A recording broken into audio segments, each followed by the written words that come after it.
Hello, students. I welcome you to the February month polity session. So this month we're gonna have only one session of polity. Let us start. We discussed with the Lokpal. It was in the news because it was after 6 years on. Lokpal is yet to get a prosecution wing. So still some of the problems, some implementational challenge the institution of Lokpal is still facing. So we this gives us an opportunity to read about the whole Lokpal. Now Lokpal is already part of your now it's not part of your current affairs no more, it's part of your static polity, right? It is mentioned in your Lakshmikant book. Yet we'll discuss some of the facts which are relevant from our prelims perspective. Let us start. So Lokpal came into being with this Lokpal and Lokayukt Act. So it wanted to establish a Lokpal for the union and Lokayukt for the state for a anti-corruption body. Okay, so Lokpal will consist of 1 plus 8. That means one chairperson and at maximum 8 people. Out of which 50%, some criteria they have said 50% people should be from the judicial members and 50% from the SC, ST, OBC minorities and women. Okay, so this is that.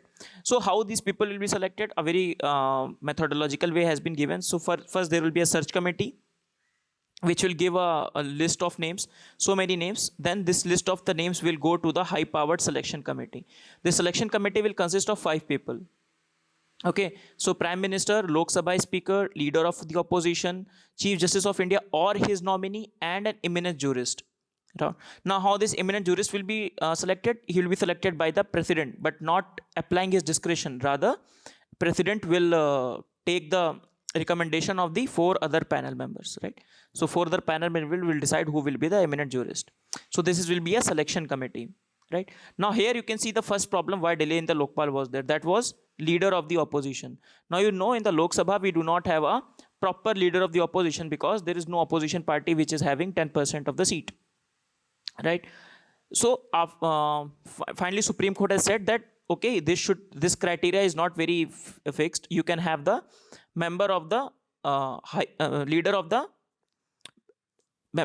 political party having the largest number of the MPs in the parliament, in the Lok Sabha, right? Then as we've discussed, so finally these people will select the 1 plus 8 members, right? So this is the appointment process.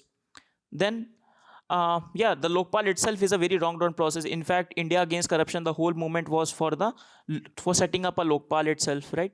So in 2013 finally an act came in the parliament.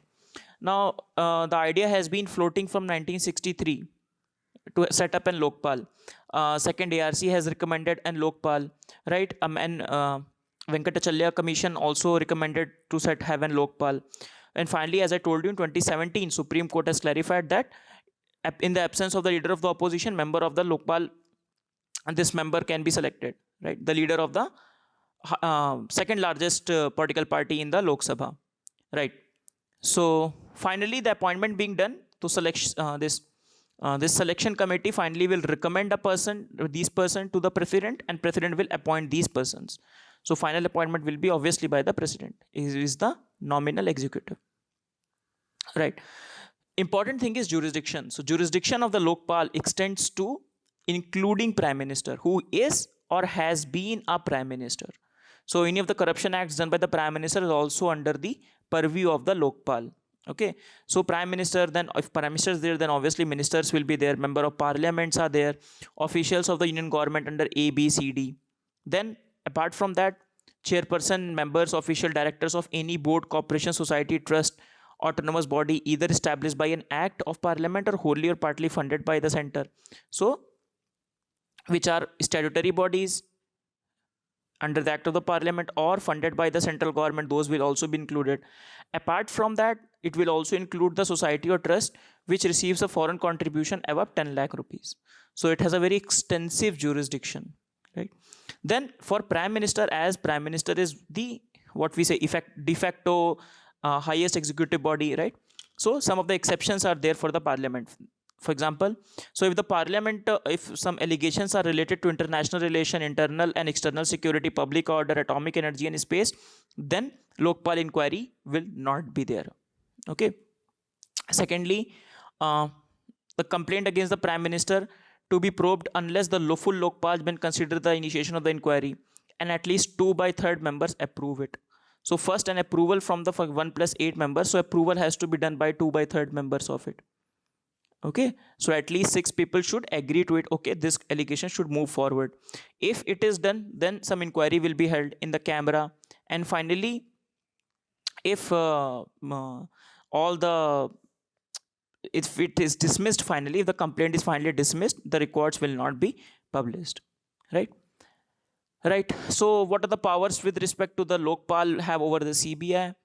So the powers over CBI are, when the case will be referred from by Lokpal to the CBI for inquiry and investigation, then it will work under the Lokpal. Okay, then those officials of the CBI working for the investigation will be transferred on the approval of the Lokpal only. So for that time being, they will work under the Lokpal. Okay, now they have also fixed some time limits for the inquiry and investigation: 60 days for inquiry and 6 months for the investigations. Extension can be given for 6 more months. Okay, on the written request of the CBI. So that means within 1 year they have to finish the inquiry. Right. Salary and allowances. So salary and allowances are similar to the Chief Justice of India, same as those of the Chief Justice of India, and for the other members, the Justice of the Supreme Court. Okay, so 1 plus 8, right? And all the administrative expenditure all will be charged upon the Consolidated Fund of India. That means there will be no parliamentary voting on the this Consolidated Fund of this when this money is charged. This is done. This is very easy to ensuring the independence of the Lokpal, to ensure the independence of the Lokpal. Okay, right. Finally, the inquiry wing and the prosecution wing, and this is where the question is: the prosecution wing is not appointed yet, right? So the this prosecution wing for the prosecution of the public servant is not yet appointed, and that goes to show that Lokpal is still not working at it for its intended purpose. Then Act also says that they can confiscate the property for the corrupt if they are acquired by the corrupt means, right? Right. Then finally, we have discussed the appointment process, we have discussed the salary process. Then finally, what will be the case if suspension or removal of the Lokpal have to be there? So the Supreme Court, the President can remove the chairperson and member on the grounds of misbehavior if Supreme Court gives a positive report for it, right? And this petition has to be signed by at least 100 members of the Parliament. And finally, the case referred will be held by the special court. Getting my point? So very easy things. I think all these things you must have read in your polity. Just for the sake of revising, we did all this, right? Second thing we're going to read today is committee, that is Justice Amitav Rao Committee. So this committee is for the prison reform. Okay, so prison reform, you know, prison is a state subject. First of all, is a state subject. Just like police is a police or public order is a state subject, similarly prison is also a state subject. Now Supreme Court constitutes this particular committee consisting of a justice, IGP and Director General of the Tihar Jail. More importantly, we just need to focus that Amitav Rao Committee. Now prison reforms becomes an important subject for our mains exam also as well. Now as everyone is preparing currently, I believe that majority of the students are preparing for the mains examination. It is incumbent upon us also to focus on the criminal justice system. So please prepare. Just one time you have to prepare for prison reform, prepare for the police reforms. These are the very basic topics that you must prepare, right? So you can see India's prisons overcrowded, the problems of under trial, the problem of under trial in the Indian prison. So that is also one of the big problems, right? So the facts and figures are more important for the mains examination, not for the prelims examination. However, for prelims examination, in the mains examination, I also can quote this particular committee and its recommendations as well, right? What are the recommendations of the committee for ensuring that the better conditions of the prisons be there, right? The third topic is criminalization of politics. Again, a main-centric topic. Not too much for the prelims here. Now recently, why it is in the news? Because Supreme Court in the recently said it is made mandatory for the political parties to publish, including the official social media pages, details. So for example, BJP has a social media page. So on their social media page, they will tell the people for details of the cases pending against the candidate and why, and more importantly, very interestingly also, that why they have selected that particular candidate, why they have selected that particular candidate. So they have to precisely tell the people, at least that is on the ideal level, that what are the different criteria political parties have considered by selecting this candidate over the other people. Okay, or what merit this particular person holds, so that he should be your candidate for the particular election, right? If a political party fails to submit their compliance, it will be part of the Supreme Court's contempt of court directions. Now this is in the background of last year Lok Sabha elections happened, and the increase in the people, increase of the criminals in a parliament, people with a criminal record has increased. For example, from 34% to 43% of the winners have criminal cases against them, 43%. And serious criminal cases including murder, kidnapping rate 29%. So you can imagine 29% of our parliamentarians, especially the Lok Sabha people, have cases against them on these serious counts. And that goes to show the criminalization of politics so much rooted in our electoral system. Okay, so these are the things top court has said, not very important for prelims. Again, I'll tell you, it is important for the mains, right? Okay, then, so our article 102 and 191A disqualifies MP or ML on the grounds of certain ground. RPA 8, representation of the People's Act. Section 8 also considers some of the criteria. Okay, on these criterias, the member will be disqualified. Now, this question has already been asked in UPSC mains. That mention the different main exam, mention the different criterias on which there's disqualification of the this elected politicians happen, right? However, those under trial are eligible to become MPs, and this is what that graph also shows. So for the mains examination, you must cram this particular fact, whether it be the GS2 paper or whether it be GS4 paper or whether it be your essay and your optional. If your optional is political science, your optional public administration, or even sociology or something, these facts will come in handy, right? In the paper 2 especially. So you have to quote about the criminalization of politics. In the ethics, the question comes politics without principle is social sin, something like that. The role of morality in the society, something like that. Okay, so it is self-perpetuating criminalization of politics, right? For example, once it starts again going round and round. It becomes a vicious cycle. So criminalization of politics happen, then public apathy increase. For example, I see people in the parliament, or I see this figure, okay, parliament is full of goons, full of criminals. Then how a common people, a good people with good image get into politics? When the money and the muscle power is everything, how the people from general background, those who want to do good public service, where they can find the chance? Then within party also intra-party democracy reduces, because the influence of the money and the muscle power is more. Then focus of the party on the winnability of the candidate than on the other qualification. Other qualification means what are the merits of that person? Is he engineer, doctor, or whatever public service he has done till now, right? So those factors do not considered. Those considered are Bahubalis. In the Bahubali is a very famous movie as well. So Bahubali, they are called in North India. So Bahubalis are considered as the winnable candidates. Those are having muscles and the money power. Now these are the cases Supreme Courts over the years, Supreme Court has given many judgments for electoral reform. So whenever the question on electoral reform comes, whenever the question comes, there are many steps. In fact, majority of the steps are taken by the Supreme Court itself. Then you have to mention at least 3 to 4 of these cases. Okay, especially the cases such as Lily Thomas case, PUCL versus Union of India case.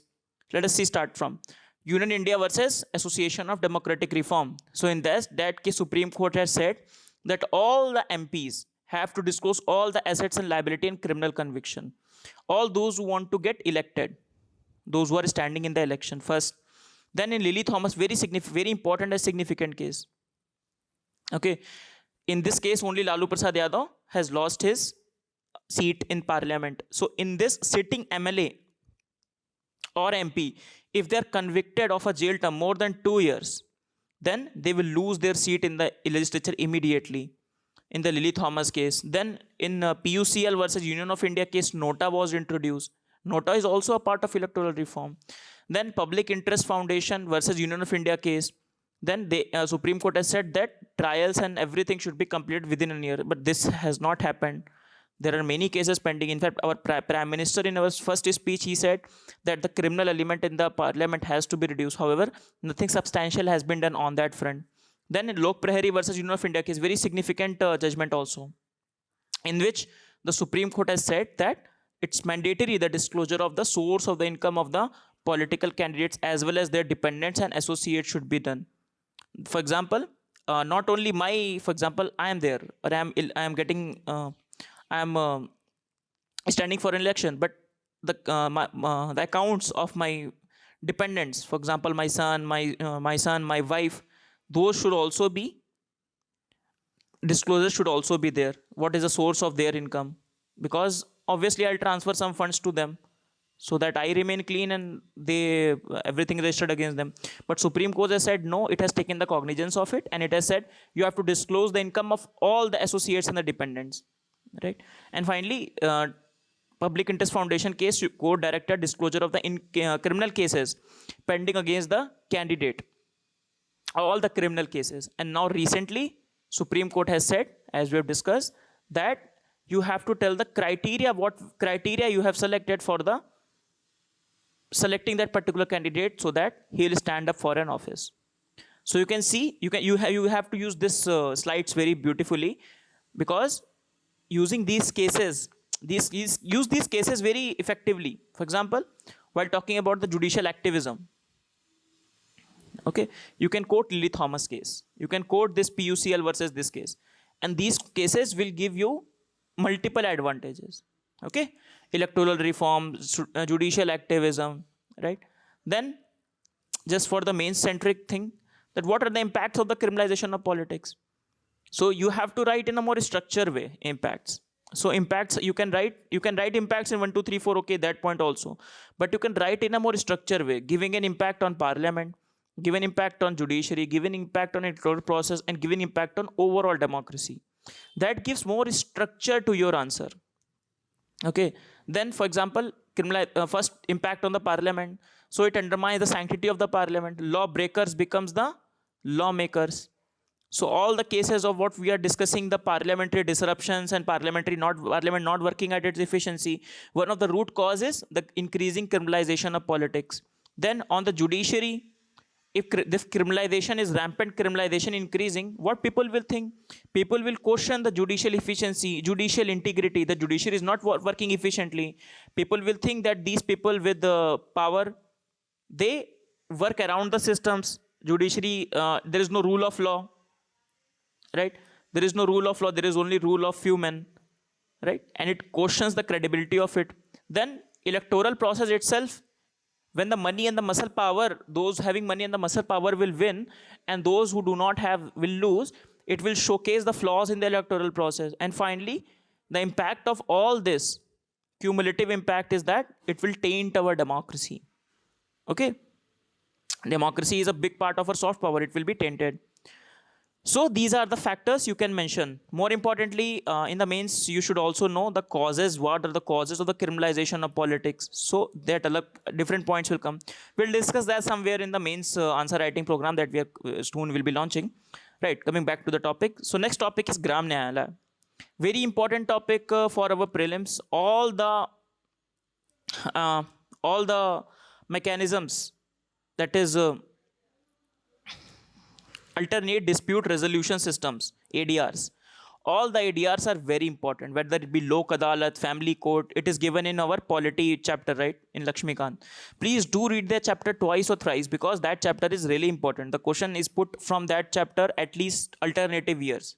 Okay, so Gram Nyayalaya, already one question has been asked. We will discuss that question also. So it was in the news because Supreme Court has directed the states to issue for notification for establishing Gram Nyayalayas. They have said that very quickly the Gram Nyayalayas have to be established. Now the history of the Gram Nyayalayas, we'll discuss that. One of the law commission has recommended the setting up of the Gram Nyayalayas. Now then this particular act, Gram Nyayalaya Act 2008, has come into being, into force in 29. So what was expected? Around 5,000 gram nyayalayas were expected to be set up. So some sort of fund will be given and they will be set up, right? But what is the present condition? Only 11 states have taken steps to notify the gram nyayalayas, and only 208. You can see not even 10%, not even 5% of the gram nyayalayas have been set up. So they have target 5,000 and they have set up 208. And that is why Supreme Court has said that please do this, right? So what is the structure?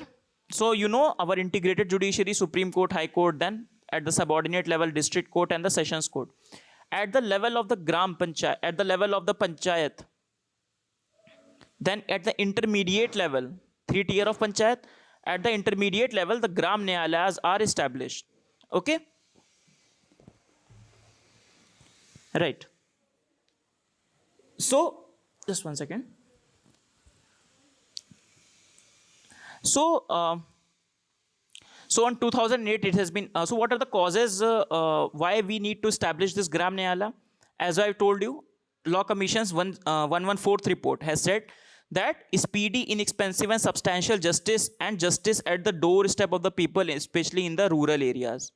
Okay, so providing them justice at the doorstep. Overall, constitutional basis is Article 39A, where the idea of the equal justice and free legal aid is there. Right, that the opportunity for securing justice are not denied to the person for the reason of economic and other disabilities. Very easy point that, for example, High Court, UP's High Court is in Allahabad or some benches in Lucknow. So, for example, someone living in far-fetched area, how will he get the justice, right? So, some sort of intermediate alternative dispute resolution system should be established. And all the benefits that ADR brings. For example, what are the benefits ADR brings? First of all, this also is speedy, inexpensive, substantial justice. Then reducing the burden on the judiciary, High Court, Supreme Court, subordinate courts. So reducing the burden on those courts, that is also very important. So these are the reasons why Gram Nyayalaya has come into being. So as we have discussed, only 11 states have been taken steps to notify the Gram Nyayalaya. And no single Gram Nyayalaya has been set up in the Northeast. Okay. Now let's discuss some of the structure. So established for every panchayat at an intermediate level or group of contiguous panchayat at an intermediate level in a district. So focus that Gram Nyayalaya are established at the intermediate level. Secondly, all the things are done by the state government in consultation with the High Court of the state. So, for example, state government in consultation with the High Court notifies the boundaries of the area under the jurisdiction of the Gram Nyayalaya. So first of all, boundaries are decided by this. Then the state government shall appoint the presiding officer called Nyaya Adhikari for every Gram Nyayalaya in consultation with High Court. So this Nyaya Adhikari, those who will be heading the Gram Nyayalayas will be appointed by the state government by the recommendation of the consultation with the High Court. Okay. Then Gram Nyayalaya will exercise both civil and criminal jurisdiction.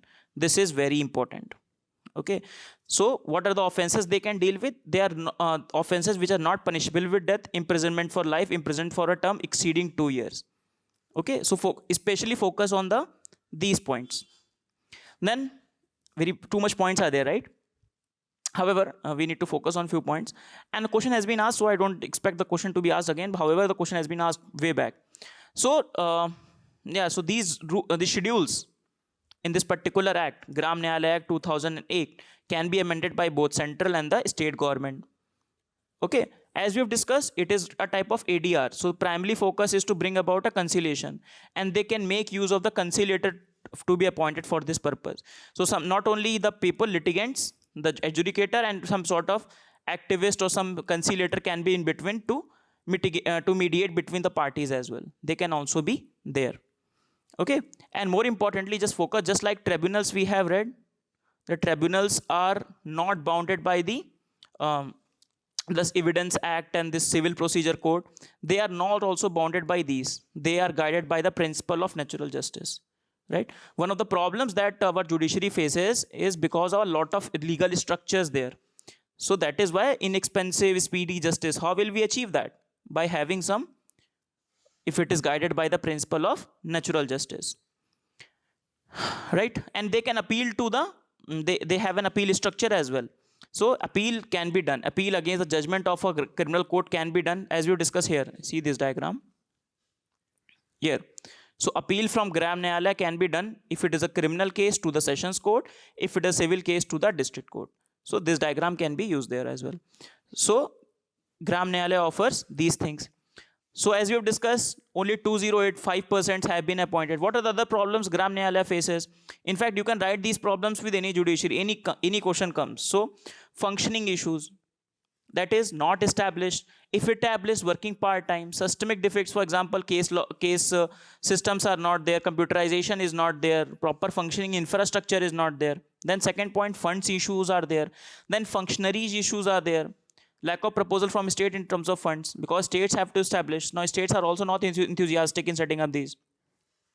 Functionary issues are there, for example, non-availability of the judicial officers who can function as Gram Nyaya Adhikaris, right? Stamp vendors, these things are not there.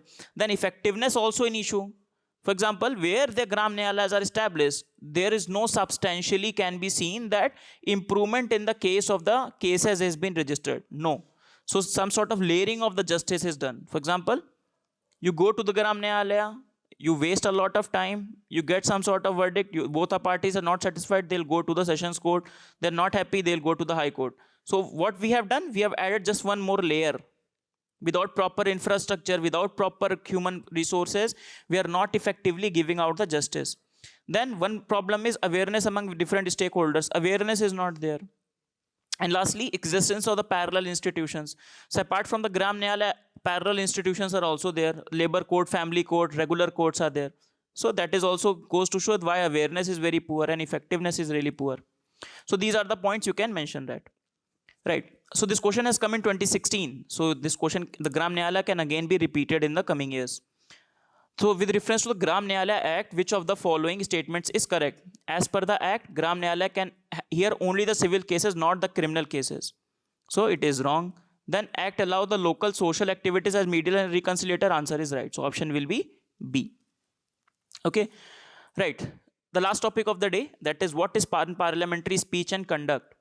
So what is from the name itself? Unparliamentary speech and conduct. So those are the speech which are considered unparliamentary, right? What is the source of this? Source is Lok Sabha Secretariat has a bulky book known as Unparliamentary Expression, in which they contain all the things which are unparliamentary in nature. So state governments are also guided by the same book. Not very important topic for our exam. However, it was mentioned in our newspaper. That is why we are discussing it. So who has the job? Presiding officer, whether it be the Lok Sabha speaker or chairman of the, they have the job of keeping these bad words out of the parliament record. Now, if you remember, if you have seen any of the sessions of Lok Sabha or Rajya Sabha, these presiding officers say, okay, this will not be noted, this is off the record, something like that. And these are the nothing but unparliamentary words. So many of the words are there, for example, dacoits, bucket of shit, you can see blackmail, thief, all these words, bad people, lousy, lazy, loudmouth, all these things are unparliamentary words, right? Okay, then let us quickly revise what we have discussed. We started with the Lokpal. So Lokpal, we've discussed legislation, composition, appointment, jurisdiction. Then Amit Roy committee for the prison reforms. Then criminalization of politics. We have seen what is the context, what are the different things, different Supreme Court cases you can see. Then impact of the criminalization of politics. Then Gram Nyaya, we have discussed the structure of the Gram Nyaya, right? And the problems the Gram Nyayas are facing, why they are an ineffective institutions, and what can be done. So just made the points opposite. So provide them permanent status, right? States should set up at least, what is the objective? Set up at least 5,000 Gram Nyayas, right? Functionary issues, give them proper human resource, give them proper support. Awareness generation should be there, right? So these are the things. Coordination among different agencies should be there. Okay. So Gram Nyaya we have discussed, not bound by the normal procedural things, Evidence Act and Civil Procedure Code, they're bound by the, they're used the principle of natural justice. Then finally, what is unparliamentary speech and conduct? So with this, we finish our session. So we are done with our polity of February month. We'll quickly discuss the January month and the March. January month, first session is missing for a long time. I'll discuss that, and finally with the March, and with this, we'll finish our polity, right? So with this, we finish our discussion. See you in the next class. Thank you, everyone.